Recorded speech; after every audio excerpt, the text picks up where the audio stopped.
ఎవరైనా సరే బ్లౌజ్ కుట్టించుకునేటప్పుడు తీసుకోవాల్సిన జాగ్రత్తలు కొన్నింటిని, నాకు తెలిసిన వాటిని కొన్నింటిని అయితే చెప్తాను. ముఖ్యంగా ఈ దారాలంటే నాకు చాలా అసహ్యం అనమాట. చివరన ఈ దారాలు కట్ చేయకుండా ఉంచారు, చూసారా ఎలా ఉన్నాయో. ఇవి కంప్లీట్గా కట్ చేయాలి. ఈ కుట్టు కూడా చూడండి, ఒకటి పైకి ఒకటి కిందికి, ఇవి ఖచ్చితంగా కుట్టాలి. జిగ్జా చేశారు, చేయకుండా ఇలా మడిచి కుట్టారు. దానివల్ల మందం వచ్చేస్తుంది. మనం వేసుకున్నప్పుడు ఇది చాలా ఎత్తుగా కనిపిస్తుంది బయటికి, గలీజ్గా. చూడండి తేడా చూడండి, ఒకటి పైకి ఒకటి కిందికి, ఇట్లా అస్సలు కుట్టకూడదు. ఇది చాలా అసలు జాకెట్ కుట్టే విధానమే కాదు, ఇవి చాలా అసహ్యంగా ఉంటాయి. ఇంకా దారాలు కట్ చేయటం ఒకటి, ఈ జిగ్జాగ్ కూడా దగ్గరగా చేస్తే మనకి లోపల ఉన్న ఈ సిల్క్ పోగులు కానీ, మనకి జరీ పోగులు కానీ మనకి కుచ్చుకోపోకుండా ఉంటాయన్నమాట. ఇది ఒకటి చూసుకోవాలి. ఇంకా మెయిన్ థింగ్స్, అసలు ఉక్సులు అనేవి చాలా డెలికేట్గా కుడుతున్నారు. అసలు 2 సార్లు వేసుకోగానే బ్లౌజు అవి ఊడిపోయే పరిస్థితి అనమాట. చూడండి ఎంత వీక్గా కుట్టారు.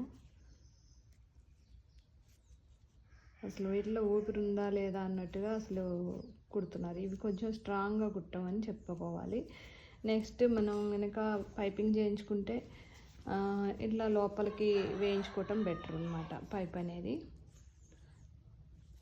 మీకు ఆ డిఫరెన్స్ చూపిస్తాను. ఈ పైపింగ్ అనేది ఇది లోపల పక్క వేసినప్పుడు చూడండి కొంచెం నీట్గా అనిపిస్తుంది, మనకి నీట్గా ఉంటుంది. అదే బయట పక్క వేస్తే మనకి పైపింగ్ అనేది లోపల పక్క ఇట్లా కనిపిస్తుంది.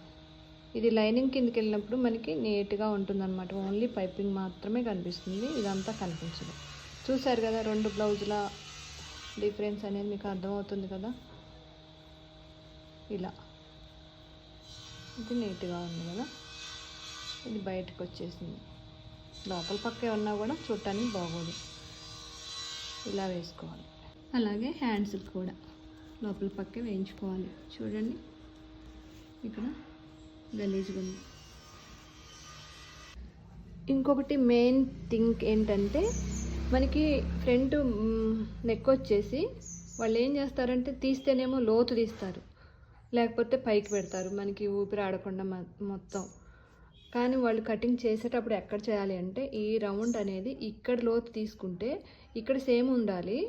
ఓన్లీ ఇది స్ట్రైట్గా ఇలా వచ్చేసి ఇలా కొంచెం ఇలా తీస్తే మనకి బ్లౌజ్ అనేది ఫ్రీగా ఉంటుంది. లేకపోతే ఇది మనకి గుండెలు పట్టేసినట్టుగా పైకి ఉన్నప్పుడు మనకి ఊపిరాడనట్టుగా అట్లా ఉంటుంది అనమాట. వీళ్ళు ఏం చేస్తారంటే లోతు పెట్టమంటే ఇక్కడ కిందికి దించుతారు. అప్పుడు ఏమవుతుంది, మనకి బ్లౌజ్ అనేది మనకి జారిపోయినట్టుగా ఉంటుంది.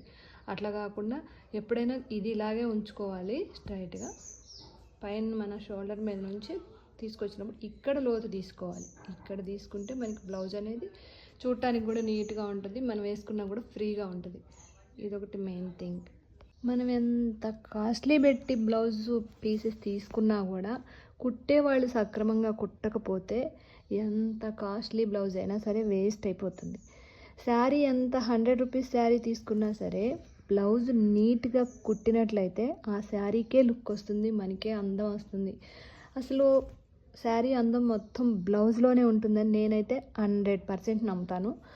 కానీ కుట్టేవాళ్ళు చేతుల్లో ఉంటుంది. అంత నీట్గా అనేది బ్లౌజ్ కుట్టడం అందరి వల్ల సాధ్యం కాదు.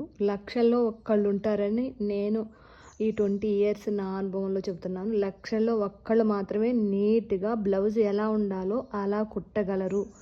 ఎంత కాస్ట్ అయినా సరే అలాంటి వాళ్ళ దగ్గరే కుట్టించుకోవాలి.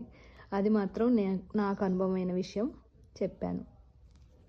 ఓకే ఫ్రెండ్స్, వీడియో నచ్చితే like and share, subscribe my channel.